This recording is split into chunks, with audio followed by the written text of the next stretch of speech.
할렐루야. 오늘도 새날 새아침 새벽 기도 시간에 하나님의 말씀을 받는 시간이 돌아왔습니다. 말씀 증거 도중에 또 서소문 고가 사고로 인해 앉은 문자가 오는 바람에 동영상이 중단되는 바람에 다시 리바이벌해서 말씀을 드립니다. 사도행전 14장 19절에서 28절 말씀입니다. 유대인들이 안디옥과 니고데온에서 와서 무리를 초인하여 돌로 바울을 쳐서 죽은 줄로 알고 성 밖에 끌어내치니 제자들이 둘러섰을 때 바울이 일어나 성에 들어갔다가 이튿날 바나바와 함께 더베로 가서 복음을 그 성에서 전하여 많은 사람을 제자로 삼고 루스드라와 이고니온과 안디옥으로 돌아가서 제자들이 마음을 굳게 하여 이 믿음에 거하라 하여 권하고 또 우리가 하나님 나라에 들어가려면 많은 환난을 겪어야 할 것이라 하고 각 교회에서 장로들을 택하여 금식 기도하면서 저희를 그 믿음과 주께 부탁하고 비시디아 가운데로 지나가서 밤빌리아에 이르러 돌을 버가에서 전하고 아탈리아로 내려가서 거기서 배 타고 안디옥에 이르니 이곳은 두 사도이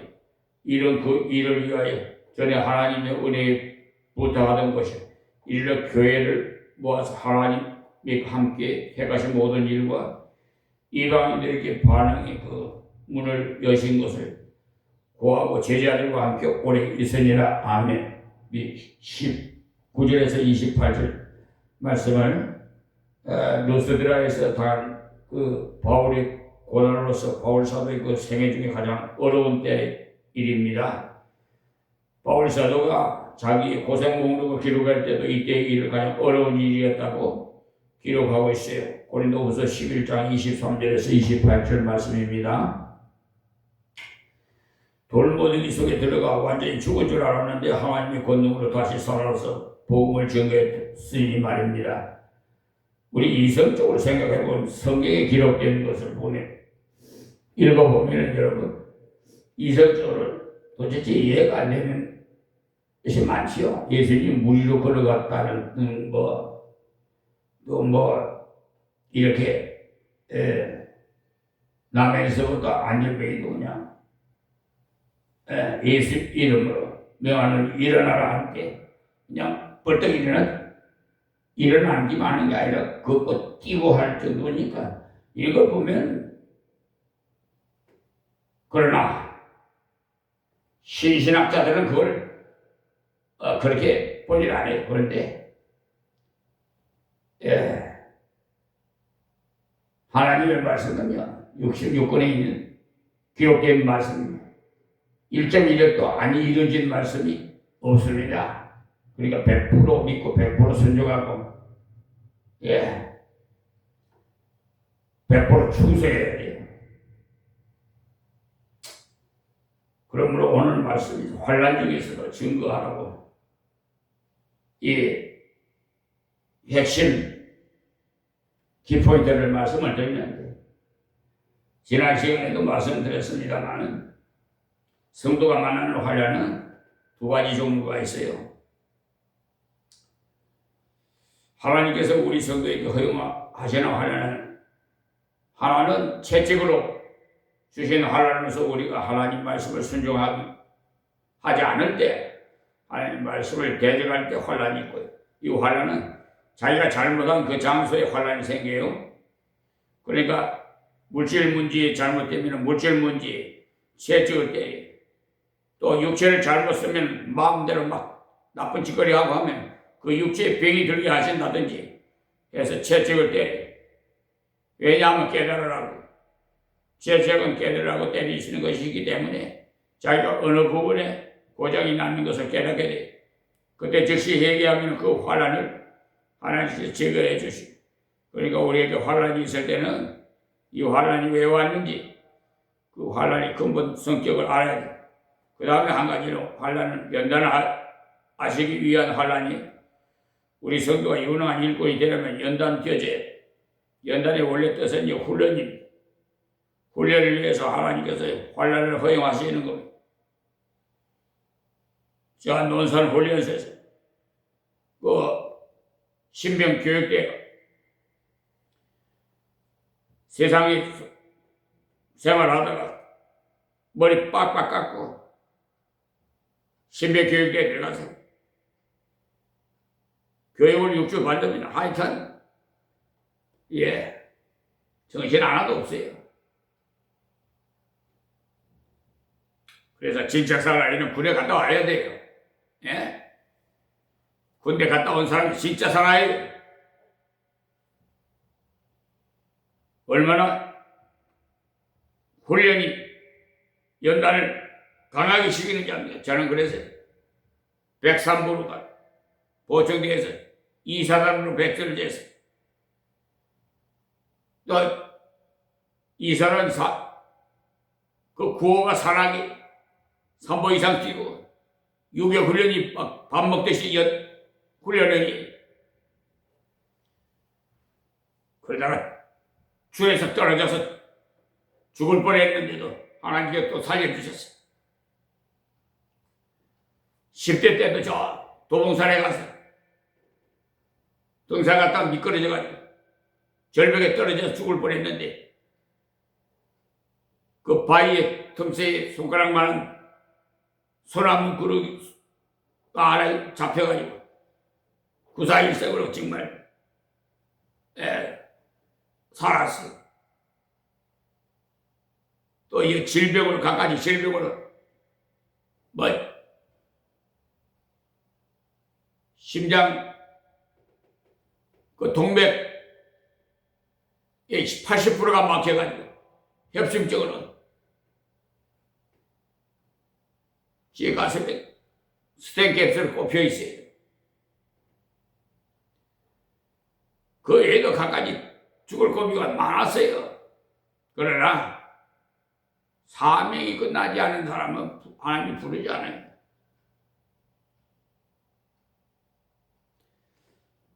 저는 오히려 이렇게 노년이 될수록 더 하나님께서 사명을, 범위를 넓혀주셔서 세계를 83억의 영혼을 위해서 교구를 삼아서 생명의 말씀을 전파할 수 있도록 설교하게 하시니까 얼마나 가슴이 벅차요. 여러분들이 눈에 예배당에 들어오면 두리번 교회 수가 몇 명이나 있나? 여러분 이사가 가면은 교회들 이 교회 저 교회 찌우찌우 따지면서 교회 수부터 봐요. 왜? 눈으로 신앙생활 장사하려고. 신앙은 뒤처지고 자기 그 유익을 위해서 무슨 사업을 하고, 그 이왕이면 우리 교회 다니는 분 아무개한테 가서 이용해야지 뭐 그러지 않겠어요? 그걸 이용하기 위해서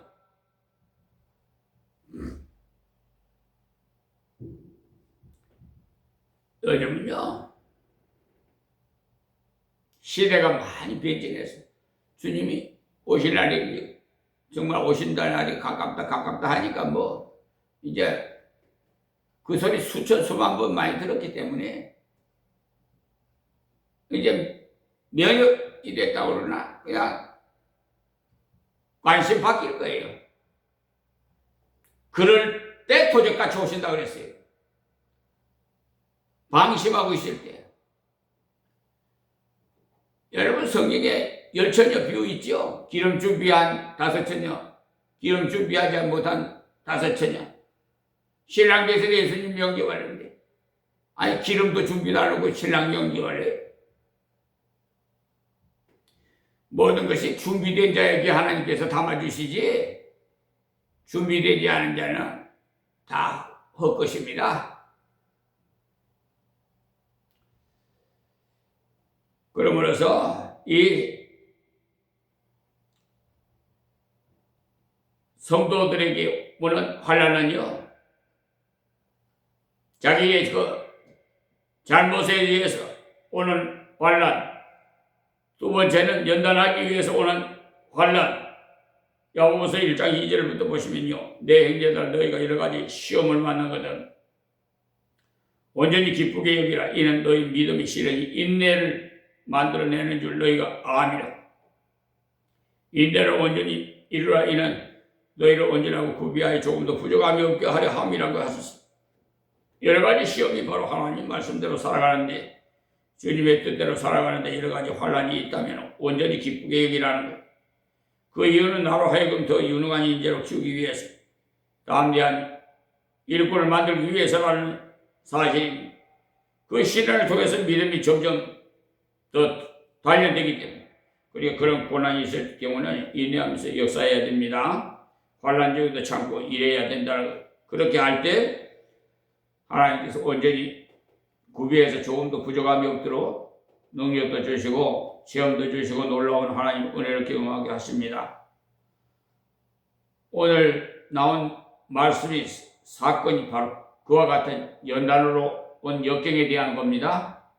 그래서 이 환난이 왜 왔느냐는 지난 시간에도 배운 말씀에서 본대로 바울 사도가 루스드라에서 복음을 전하는데, 보디발을 전하는데 보니까 쓰지 못하는 그 안진뱅이가, 발을 쓰지 못하는 안진뱅이가 있었는데, 그를 향해서 큰 소리로 일어나라고 했죠. 근데 벌떡 일어나. 그랬더니 우상을 섬기는 그들이 제우스 신인가? 하고 제우스 신전에 있는 제사장 소를 몰고 화관을 준비하고 제사를 지내고자 했어요.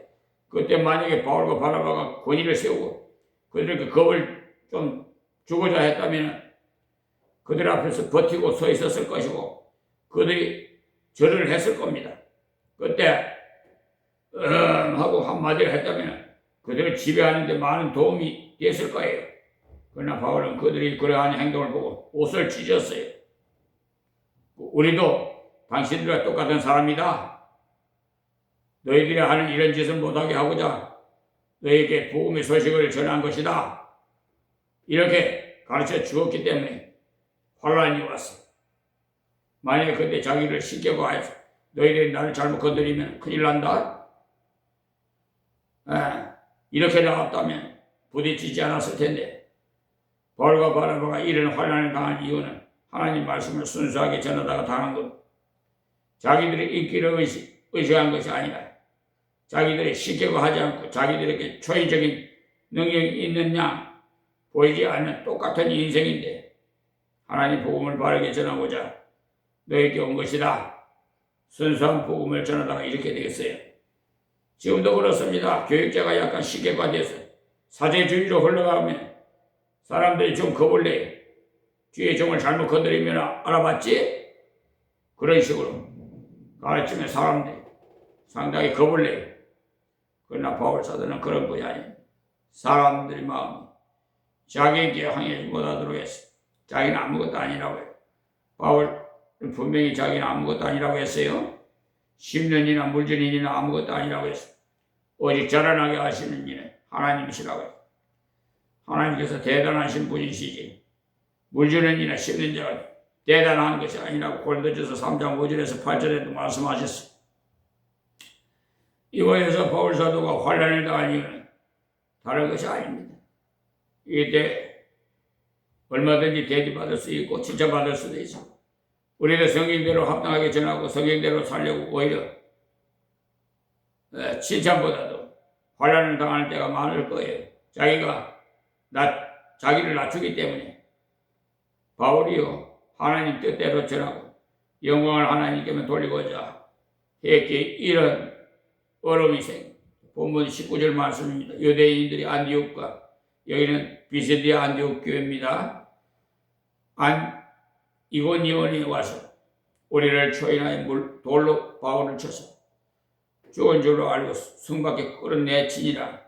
그러니까 바울 사도가 이 두 곳에 복음을 전하고 왔기 때문에 그곳에 있던 유대인들 중에 바울 사도를 반대하던 사람들이 떼를 지어 와가지고 돌로 바울 사도를 쳐 죽이고자 했는데 자기들만 돌로 친 것이 아니라 무리들을 깨워가지고 같이 돌로 쳤어요. 자기들만의 힘으로는 부족하니까 이방인들을 충동질하 해서 바울 아들을 돌로 쳐 죽이고자 합니다. 그러니까 공개 처형시킨 것입니다. 세상에서 가장 악한 방법으로 죽였어요. 바울을 핍박하는데 얼마나 열심히 했던지 180미나 되는 먼 거리를 쫓아와서 악한 짓을 한 것입니다. 우리가 하나님 말씀을 순종할 때 항상 칭찬만 있는 것이 아닙니다. 가정에도 마찬가지예요. 아내로서 어머니로서 하나님의 뜻대로 순종해서 걸어갈 때 잘한다고 칭찬만 하는 것이 아닙니다. 오히려 더 누르고 마음을 상하게 할 수도 있어요. 그러냐 하나님 말씀 순종하는데 오는 역경은 그 역경 때문에 손해나지 않습니다. 바울사도 손해본 것 같지만은 손해본 것이 아니에요. 바울사도가 하나님 말씀대로 순종했는데 역경을 만났으나 죽지 않고 자 물러서지 않았어요. 누가복음 12장 4절에 보세요. 예수님이 말씀하시는 내가 내 친구 너희에게 말하노니 몸을 죽이고 그 후에 능히 더 못하는 자들 두려워하지 말라고 하시. 그대로 아무리 큰 환난이라 하더라도 몸을 죽이는 그 이상의 일을 못해요. 그렇기 때문에 죽기까지 하나님 말씀을 순종하면서 증거해야 됩니다. 바울사도의 귀한 점이 바로 그것이 하나님 말씀을 죽기까지 순종했습니다.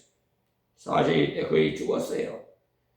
그들이 죽은 줄로 알고 개를 버리듯이 성밖에 버렸으니까. 자 20절에 제자들이 둘러섰을 때 이 제자들의 말 참으로 귀합니다. 이 제자들이 바로 루스드라에서 바울에게 전도받았어. 예수 믿은 사람들. 자기에게 전도해 준 사람이 돌에 맞아 죽게 되었다 하면 보통 다 도망가 버려요. 그러나 역경 중에 복음을 전하였더니 그 복음의 소식을 듣고 예수 믿는 사람이기에 믿음도 분명했어요. 이 세상 중심 신앙이 아닌 영원한 천국을 사모하는 신앙가 그가 어려운 처지에 있으면서 복음을 전하면 제자도 그런 귀한 제자가 나온다는 사실을 아십시오. 숨을 들어하지 않는 제자가 나와요. 그러니까 우리도 복음을 전하는데 진실하고 올바르게 전하면 이런 귀한 형제를 주십니다. 그들은 금방 예수 믿는 형제들. 데살로니가 전후서에도 읽어보시면 3주 1밖에 전도하지 않았는데 그때 예수 믿는 사람들 얼마나 담대했던지 바울사도가 역경 중에서도 그 복음을 전했더니 그때 생산된 제자들 바울이 형상을 닮은 것입니다. 그래서 바울이 그 믿음을 닮았어. 우리 선생님이 돌아가셨는가? 장례를 어떻게 치러야 할 것인가? 하고 보고 있을 때 바울이 일어나 성에 들어갔다가 이튿날 바나바와 함께 더베로 가서라고 했어요. 왜 죽은 줄만 알았던 바울 사도가 벌떡 일어나 성으로 들어갔다는 말을 소생만 한 것이 아니라 완전히 회복된 것이다. 돌에 맞았으니 그야말로 피투성이가 다 뛰었을 것 아니겠어요? 그런데 하나님이 완전한 이적으로 나았을 뿐만 아니라 다시 성에 들어가서 복음을 전할 수 있게 되었으니 그 두 가지 이적이 함께 있었어요. 죽었던 자가 살아남과 함께 완전하게 회복되었기 때문에 역경 중에도 하나님의 복음을 증거할 때 역경에 의해서 능력을 주십니다. 우리는 언제나 편안하고 조용하고 아무 어려움이 없는 예수를 믿고자 하지요. 그러나 성교의 역사는 전도의 역사는 피해 역사예요. 희생을 통해서 복음이 섬겨졌다는 사실을 아세요. 바울사도도 그러한 가운데 복음을 전했기 때문에 이 복음이 세계적으로 그렇게 왕성하게 된 겁니다. 이때 바울 사도가 돌무더기에 살아나서 자기만 살고자 했다면 다른 곳으로 도망갔을 거예요. 그 성에서 돌에 맞아서 성 밖으로 내침을 당했는데 어떻게 그 성에 다시 들어가겠어요? 그런데 그 성에 다시 들어간 것은 도전입니다. 너희들이 죽이고자 하는 나는 죽지 않았다. 하나님은 사명 다하기 전에 결국 데려가지 않으십니다. 우리의 사명 다하기까지는 하나님께서 결국 버리지 않아요. 리빙스톤은 아프리카에 복음 전하다가 2번이나 사자에게 뜯겼습니다만 죽지 않았어요. 그는 사명 다하기 전에는 하나님께서 결코 데려가시지 않는다는 확신이 있었기 때문에 역경도 이길 수 있었습니다. 그래 사명을 다하면 갑니다. 이때 바울사도의 사명이 남아있고 죽지 않고 있었던 거죠. 그러나 그 성에 들어가 다시 복음을 전하다가 바나바와 함께 더베로 갔습니다. 하나님의 말씀을 전하되 아무 어려움이 없을 때만이 전한 것이 아니고 환란이 그에 도달할 때 복음을 전하자는 겁니다. 지금도 지구 한보 등에서는 계속 전쟁이 터지고 있죠. 이런 어려움이 있을 때 또 복음을 전해야 돼. 내 사람들의 마음이 아무래도 가난해. 잘못 생각하면 이렇게 복잡할 때 조용하게 있는 것이 현명하다. 이렇게 생각하기가 쉽겠지만 이럴 때일수록 인간의 부패성을 알게 되는 거예요. 그래서 하나님이 외에는 믿을 것이 없구나. 인간은 믿을 것이 못 되는구나. 정치가도 믿을 것이 못 되고 교육가도 믿을 것이 못 되고 이런 마음들이 있을 때 우리가 일어나서 영원한 하나님의 복음을 전해야 돼. 환난 중에도 복음을 전하면 하나님께서 루스드라의 그 체험을 주시는 겁니다. 복음을 위해 죽었다니 복음을 위해 살게 하셨어요. 바울의 소원이 사실은 이것이었어요.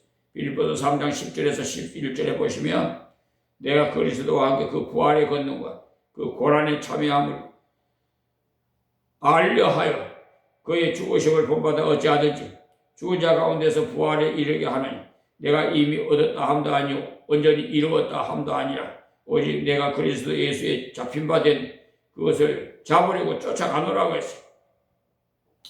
바울 사도가 사망한 것이 바로 예수님이 부활의 권능과 예수님이 고난에 참여하는 것이었어요. 그러니까 예수님의 부활에 동참함과 예수님의 고난에 동참함이 소원이었어요. 바울의 이 소원이 그대로 이루어진 겁니다. 내가 주님의 복음을 위해 죽을 때 주님께서 나를 새롭게 살리시는 주님은 죽은 자를 살리시는 권능이 있다는 것을 확실하게 믿고 있는데 그것이 내 몸에 체험되기를 바랬는데 그 소원이 이루어졌어요. 바울 사도가 복음을 위해 생명을 걸고 걸어갔을 때 하나님께서 그와 같은 체험을 실제로 주셨습니다. 바울 사도의 고생 목록에 보면 기록되어 있어요. 고린도후서 11장 24절부터 보시면요.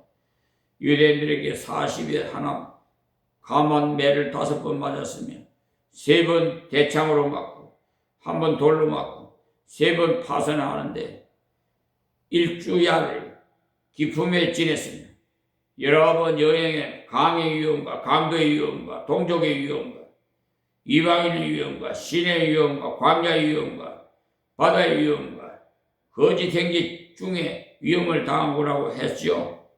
복음을 위해서 이렇게 많은 고생을 했는데 이것이 바울 자기 자랑이라. 그러니까 예수를 위해서 얼마나 고생했다는 것이 자기의 자랑이라. 우리는 복받은 것을 자랑하려고 합니다만 바울 사도는 예수 때문에 고난당한 것을 자랑했어. 그 고난 중에도 주님께서 붙잡아 주심을 자랑했어. 이 루스드라의 만난 환란도 바울 사도가 복음 전하는데 놀라운 열매를 맺게 됐습니다. 자, 21절에요. 복음은 그 성에서 전하여 많은 사람이 제자로 삼고 루스드라와 이고니온과 안디옥으로 돌아가서 그러니까 루스드라의 그 많은 고난을 이기고 걸어갔더니 더베라는 곳에 큰 열매를 맺게 했어요. 역경이 있으니까 숨은 것이 아니라 도전해 나갔더니 많은 열매가 맺혔어요.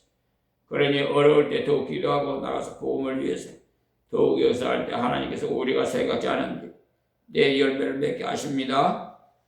예, 이때 그냥 전도만 되어진 것이 아닌 많은 사람이 예수님이 제자가 되었어요. 전도해서 그들도 바울과 같이 복음 전하는 그런 제자가 됐다 이 말입니다. 전도에서는 값을 치를 줄 아는 성도로 만들었다는 것. 그저 예수 믿고 천국 가라는 것만 말해준 것이 아니고 값을 치를 줄 아는 성도가 되게 했다는 것. 여러분들도 봤듯이 이렇게 돼요. 어떤 사람은 전도해서 그가 예수를 믿었다면 그러하여금 주님의 일꾼이 되게 해야 돼요. 주님께서 우리 죄를 위해 몸바쳐 희생하였으니까 우리도 주님을 복음을 위해서 희생하고 당연한 것을 가르쳐 줘야 돼요. 흔히 슬슬 쓰다듬어 교회라도 잘 나오게 해야 되겠다고 생각하기 쉬운데 이때는 그렇지 않습니다. 현대교회도 사도행전의 교회로 돌아가야 돼요. 원색적인 교회로 돌아가야 돼요. 지금 얼마나 퇴색되어야 되는지 모릅니다. 세속화로 이래서 점점 퇴색이 되어가고 있어요. 루스드라 이건이 안디옥을 돌아가서 비판받는 곳으로 다시 또 가서 신방을 했어요. 그러니까 전도해 놓은 그대로 훈련시키고자 갔습니다. 무슨 말씀이냐? 핍박자를 두려워하지 않았다는 겁니다. 주님께서 그곳에서 고난을 당하게 하신 것은 강한 복음이 군인을 만들고자 하셨어요. 그곳으로 가서 믿는 형제들을 돌아봤어요. 자, 22절에요. 제자들의 마음을 굳게 하여 이 믿음을 거하라 권하고, 그러니까 먼저 박해하에 있는 이들에게 박해를 대처할 준비가 필요했으므로 먼저는 마음을 굳게 하죠. 배반하는 일이 없도록 하라고 했어요. 그랬어요.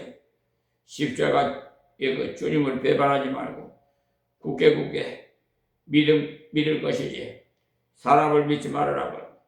여러분도 마찬가지 주 예수를 굳게 믿을 것이지 교회를 믿지 마세요. 사람을 믿지 말아야 돼요. 목사도 믿지 말아야 돼요. 목사가 전한 복음을 믿으십시오. 오직 그리스도만 의지하십시오. 제자들의 마음을 굳게 해서 이 믿음을 거하라고. 마음이 변해 끝나는 것이기 때문에 박해하에 있는 그들에게 믿음에 거하라. 즉 주님만 바라봐라. 주님의 십자가의 부활에 거하라. 그리고 값을 치러야 됨을 말해주는데 또 우리가 하나님 나라에 들어가려면 많은 환난을 겪어야 할 것이라고 하고 했으니 지금도 이것을 가르쳐 줘야 돼요. 값을 치를 줄 아는 제자가 되어야 돼요. 예수님께서 제자를 부르실 때도 주님은 따를 수 있을지 계산을 해야 돼요. 값을 치를 줄 알아야 되는 거예요. 성도에게 있어서 고난을 선택 과목이 아니라 필수 과목이 반드시 하나님의 말씀대로 걸어가야 환난이 있어요. 연단이 환난이 있어요. 빌립보서 1장 29절에서 30절 말씀입니다. 지금 세대론 계통의 사람들이 계시록을 엉터리로 해석하고 어지럽게 하고 있는데 그들은 1단계, 2단계 뭐 어쩌고 해요. 그래서 지금 어느 단계에 있는가 뭐 알고자 하는데 계시록을 기록한 것은 그 지점을 가르쳐 주고자 기록한 것이 아닙니다. 속지 마세요. 우리 모든 성도가 살아가는 중에 계시록에 나온 사건이 다 체험되는 거예요. 자꾸 환난 중에 데려가시는 줄로 알고 있는데 하나님께서 환난을 통해서 통하게 하세요. 환난 중에도 믿을 수 있게 하시기 때문에 계시록에 많은 환난이 기록되어 있어요. 그 환난 중에도 하나님께서 함께 하시고 지켜주신다는 것. 그 때문에 계시록을 배우고 벌벌 떨린다면 잘못 배운 겁니다. 계시록을 읽을 때 하나님께서 불꽃 같은 눈으로 보시고 계신다는 사실, 그 말씀, 하나님께서 우리의 죄를 찾으시고자 불꽃 같은 눈으로 보시는 것이 아니고 우리를 보호하시기 위해서, 환난 가운데 보호하시기 위해서 불꽃 같은 눈으로 보시고 계십니다. 계시록이나 다니엘서가 다 그 내용이에요. 환난이 많지만 그 환난에서 하나님의 성도들을 보호하신다는 것. 그렇기 때문에 계시록이 귀한 것. 계시록의 내용 중에 전 3년 반이 어떻고 후 3년 반이 어떻고 하니까 어떤 사람은 환난에 면제되고 남아있는 사람은 불에 굽혀서 어떻게 되는 줄 아는 사람도 있는데 그런 건 말씀한 것이 아닙니다. 하나님께서 우리에게 다 필요하셔서 주신 말씀이기 때문에 어느 단계에 있는 말씀만 필요한 것이 아니에요. 우리 성도가 가는 집에 그러니까 가는 길에 경험되어지는 것이기 때문에 계시록에 나오는 말씀은 문자적으로만 해석하면 안 됩니다. 계시록 문자대로만 해석하면 문제가 많습니다. 어린 양이라고 해가지고 똥 싸는 어린 양을 말하는 것이 아니잖아요. 예수 시색을 말하는 어린 양의 참이라고 한 것도 예쁜 어린 양을 말하는 것이 아니에요. 분명히 영적인 의미이지 문자대로 해석하면 안 됩니다. 우리 성도는 화려할 거고 통과해요. 그 때문에 기도할 때 아무 훈련도 없고 역경도 없고 막 그냥 이렇게 순경한다, 편안하다면 이건 좀 문제가 있어요.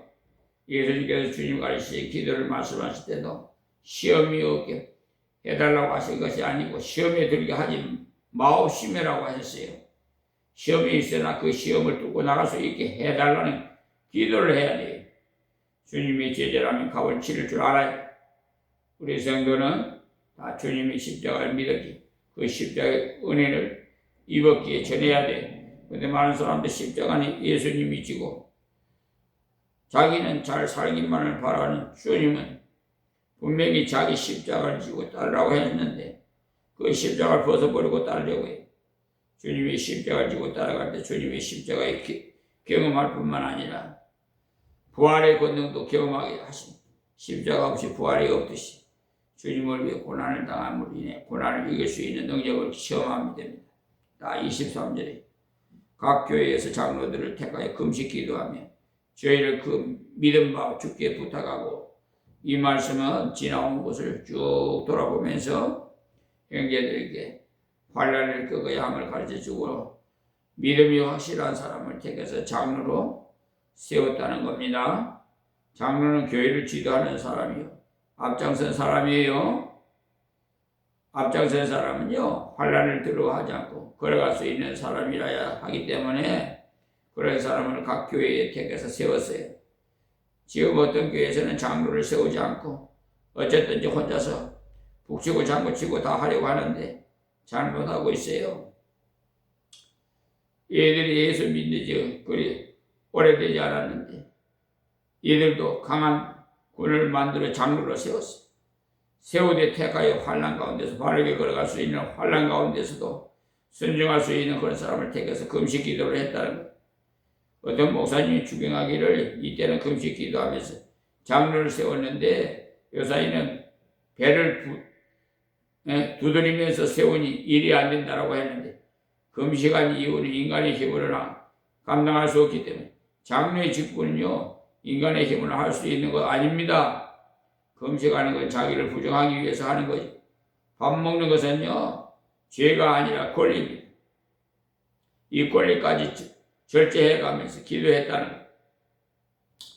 마음이 권리, 그러니까 가난해져서 하나님만이 전적 의지하는 그 마음을 갖기 위해서 금식하는, 전폭적으로 순종하기 위해서 금식하는.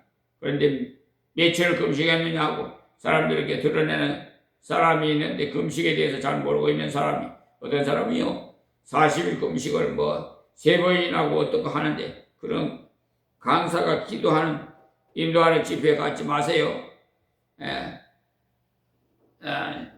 예수님께서 금식할 때요 기름을 바르라고 했어요. 그것이 바로 남이 금식하는 줄 모르게 하라는 거예요.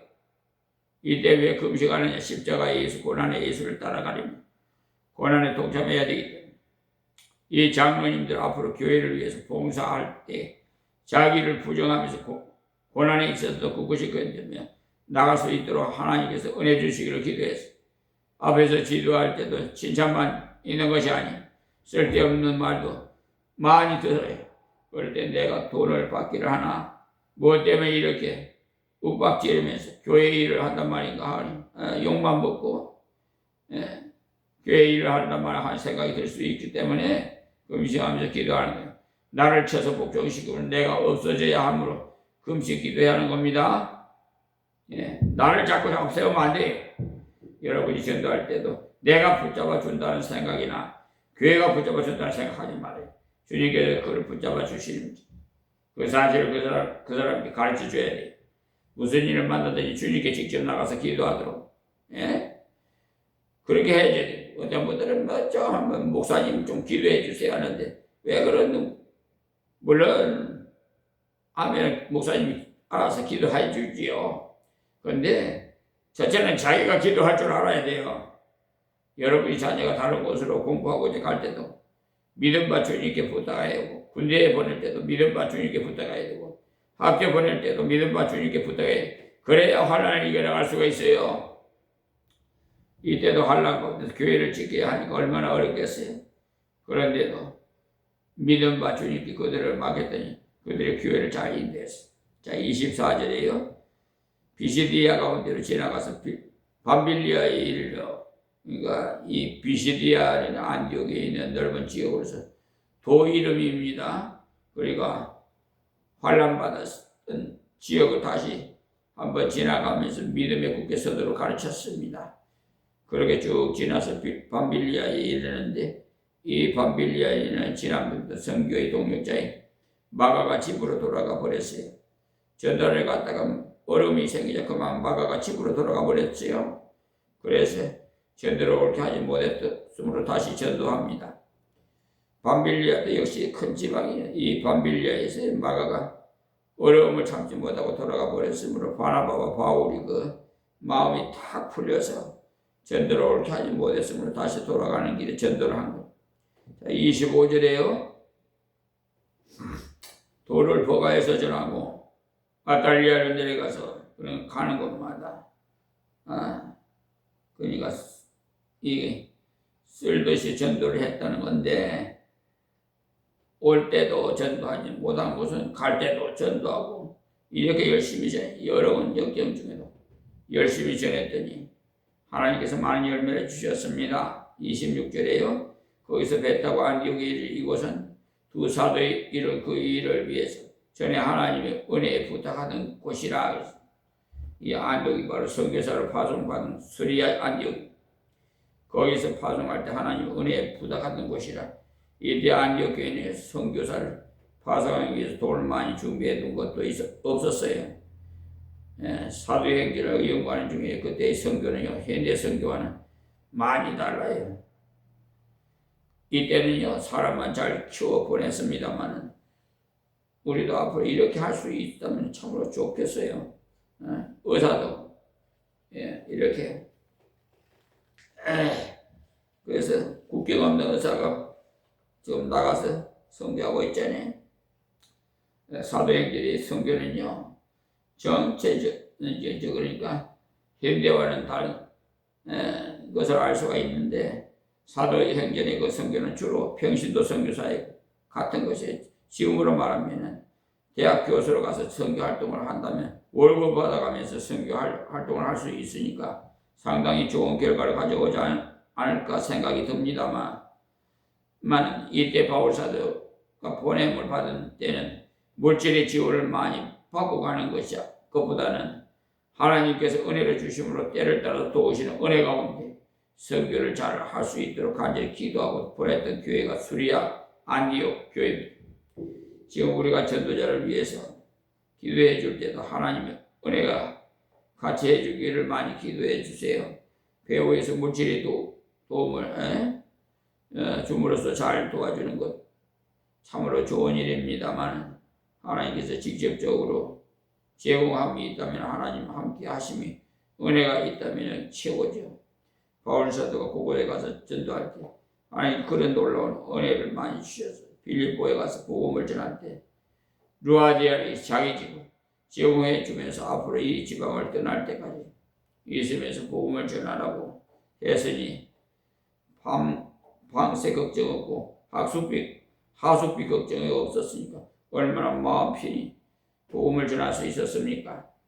하나님께서 은혜 주시니까 다 되더라는 거. 그래서 안디옥의 이름을 파송했어요. 이들을 파송해서요, 하나님 은혜에 부탁한 겁니다. 27절에요, 이르러 했는데, 그러니까 이제 선교사를 파송한 교회로 돌아와서 선교 보고를 하는 겁니다. 이때 1차 전도 여행이 끝났기 때문에 이르러 교회를 모아 하나님과 함께 행하신 모든 일과 이방인들에게 믿음의 문을 여신 것을 고하고 보고를 한 거죠. 왜 바울 사도가 보고를 하기를 우리가 가서 전도했더니 몇 명이 예수를 믿었고 교회가 몇 개 세워졌고 이런 보고를 하지 않았습니다. 보고하기를 하나님께서 함께 행하신 것을 말했지.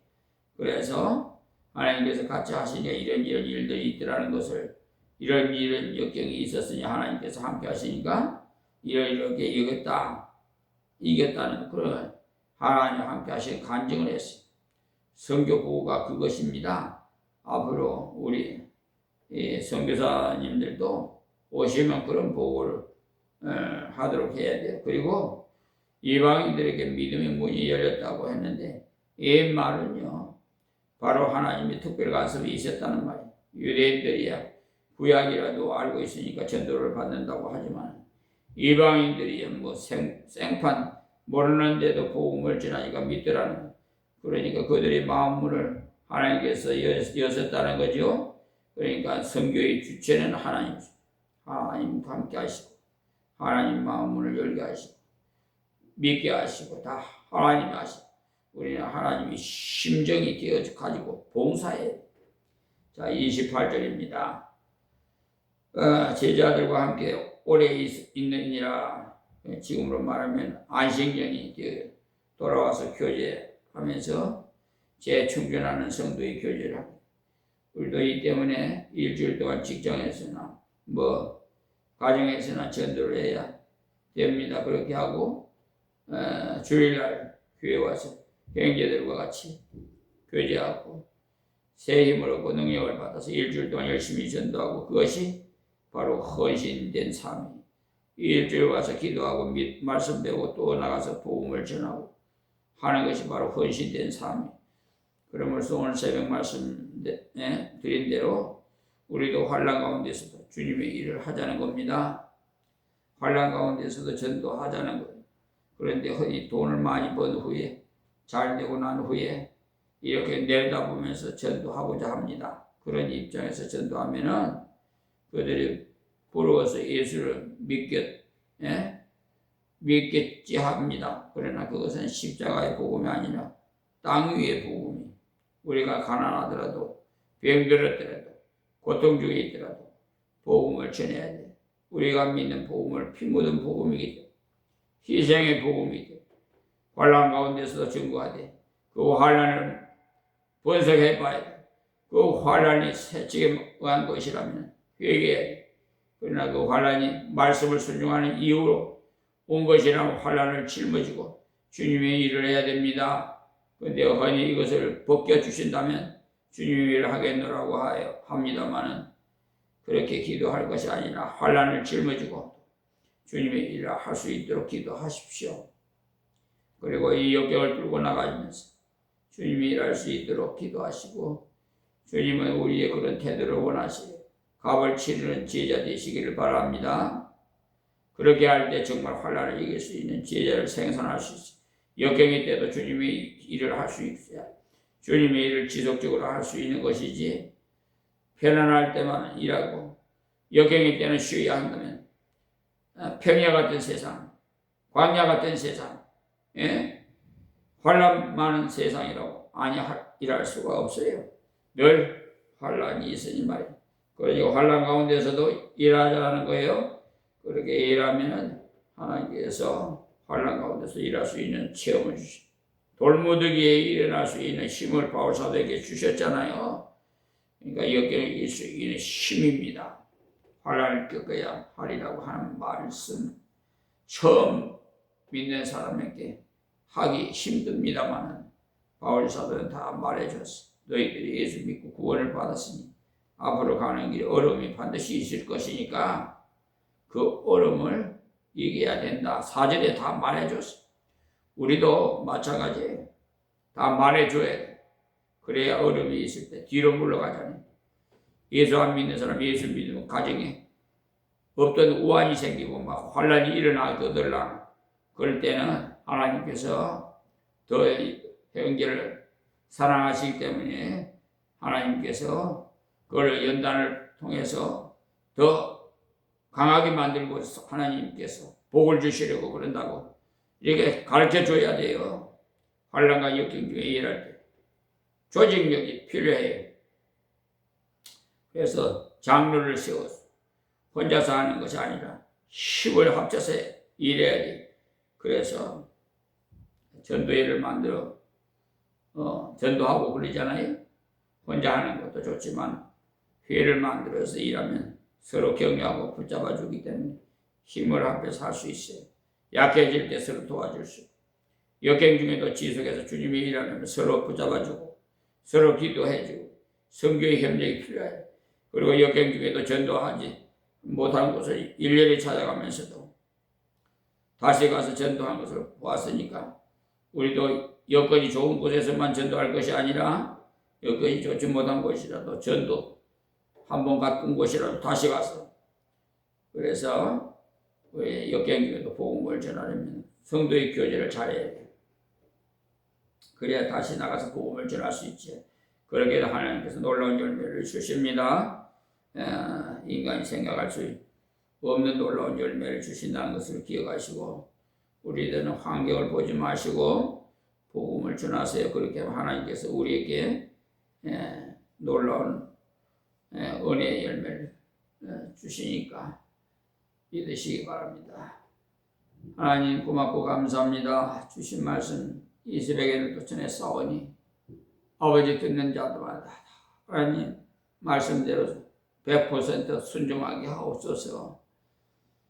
내 자의로 하는 것이 아니라 성령 하나님께서 압도하셔서 친히 이끌어 주시옵소서. 믿음이 부족한 자에게 믿음을 더해 주시고 은사를 구하는 자에게 은사를 주시고 또 가르치기를 원하는 자에게 가르치는 은사를 주시고 하나님 각자에게 방언의 은사도 주시고 신유의 은사도 주시고 필요한 자마다 하나님 붙잡아서 도구로 삼아 주시옵소서. 어려운 중에도 환난 중에서도 아름다운 열매가 맺히는 놀라운 역사가 일어날 수 있도록 하나님 역사해 주시옵소서. 오늘부터 이 대한민국 이 지방선거에 이 싸우니 하나님 뜻을 있는 자 진심으로 나라와 국민을 위해서 책임질 수 있는 사람 헌신하고 봉사할 사람 하나님 선출될 수 있도록 하나님 역사해 주시옵소서. 예수님의 이름으로 기도합니다. 아멘.